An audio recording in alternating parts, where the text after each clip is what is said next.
On a cold and damp day, nearly 3,000 people attended a celebration in Buhler, Kansas. It was Sunday, November 20th, 1927. People crowded into a large overflow tent and a brand new church building. A fattened steer had been butchered and enough plumamous had been made to serve the guests a solid fellowship meal at the big celebration. What were they celebrating? A brand new white wood-framed colonial-style church building. This building would provide 4.5 times more floor area than the original Buhler Mennonite Church building built in 1913. On March 21, 1927, the decision was made to build a new church building by the almost 7-year-old church fellowship. By April, members were ready to begin construction. The old church building was sold to Lilydale School, southeast of Buhler, for $1,000. Dismantling began immediately so that the new structure could be raised. Since motor-powered machines were not available, the entire basement was dug by manpower and horsepower. The main carpenter for the project, D.M. Schrader, recalled that, quote, "Many a team pulling contest was staged in the basement," end of quote. The final cost, not counting donated labor, was $17,695.34. Each male member was asked to donate 5 days of labor. During the construction of the new church building, the church gathered for Sunday school and worship in what was originally known as Township Hall. Presently, it is the red brick building at the corner of 1st and Main Streets of Buhler, and it houses the Town Hall Antique Store. In the 1950s, a 2-story brick education wing was added to the wood frame building. And in the 1980s, the sanctuary and the basement were substantially remodeled. Stories are told about several firsts within the new Buhler Mennonite Church building. The first funeral to be held in the sanctuary was for Abraham J. Willems, who served as one of the first church trustees and had been part of the committee appointed already in 1922 to find ways to meet the physical, spatial needs of an expanding congregation. Abraham Willems was the great-great-grandfather of present-day member Hannah Neufeld. The first marriage came with a prize. As church deacon and historian Dave Schrader recalled, quote, "A carpenter helping build the church building was a young man named Henry Schrader. His nickname reflected his trade, as he was nicknamed Square Schrader. Henry was my grandfather, and it happened that the main carpenter, D.M. Schrader, told the boys that he would give $5 to the first couple married in the new church building. My grandfather Henry Schrader and grandmother Marie Schrader were the first couple to be married in the new building. They collected the handsome $5 prize and had a long and fruitful marriage." End of quote.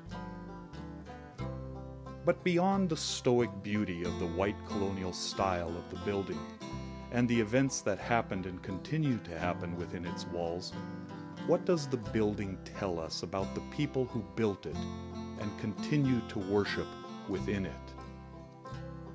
Theologian Harold Turner once wrote that, quote, "The size, shape, and liturgical layout, the material, and even the location of the building all play a part in making it both an instrument and a symbol of the tradition that links the past with the present and the future." End of quote. Furthermore, ethicist Denham Grierson added, quote, "The category of space, when employed in dialogue with people, can uncover 1,000 secrets. The institutional order and organized arrangements people give to their way of being together is capable of telling the hidden tale of their spiritual pilgrimage. The question of what space signifies for the constitution of the world of things is transformed into another profounder question.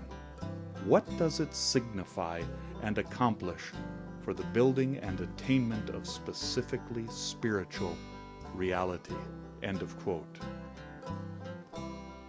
Simply stated, the way we care, arrange, and use our space can tell a hidden tale of our spiritual pilgrimage. Every space can be examined by 3 categories. 1. Auditory, like the acoustics, sound system, singing, choir, etc. 2. Sensory, what is felt, what is smelled. And 3. Visual, what do we see? The architecture, the lighting, video projection, banners, the placement of the pulpit. And each of these 3 categories are informed by 3 elements of sacred space. They are 1. The sense of peace and security the space gives or doesn't give. 2. A sense of challenge from confrontation that the space gives or doesn't give. And 3. A sense of community that the space gives or doesn't give. If we examined Buhler Mennonite Church's space according to these 3 categories and 3 elements, what would we learn about our spiritual values and priorities? A building isn't just a random construction, and surely how the space within is used isn't just a random arrangement of senses. It all tells a story. Why did the space need to be built? Why was it built like it was? Why does the building still exist? Why was it remodeled? In the future, what can be remodeled and what cannot? What areas are sacred and why? A new regular attendee of Buhler Mennonite Church shared about the time she and her family first attended Buhler Mennonite Church.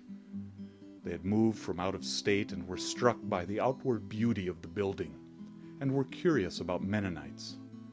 The outdoor sign said, "All are welcome," and so they came. They ascended up the distinct set of stairs into the main sanctuary doors, reminiscent of Psalm 122, where the psalmist declared, "I was happy when they said, 'Let us go up to the house of the Lord.'" They appreciated the warm personal welcome.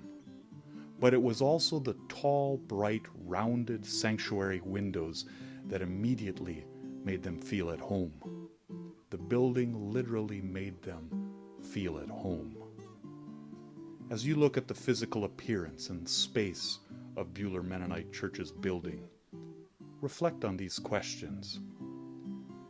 Is our physical space a symbol of our values and principles of faith? What are those values and principles? How is Buhler Mennonite Church's space missional? How does our space invite and welcome people? Does our space have an outreach focus? An important tenet of Mennonite Anabaptism is the centrality of the spoken word. How is that made known in our worship space? So is the importance of community. How is community worked into our architecture? If you were the architect for a new Buhler Mennonite Church building, what kind of building would you design? Why? What principles would influence you how you design it? This white, tall building has proudly stood for nearly 100 years as a center of our worship, our mission, and our hope for the future. May it continue to do so as we enter our second 100 years of ministry.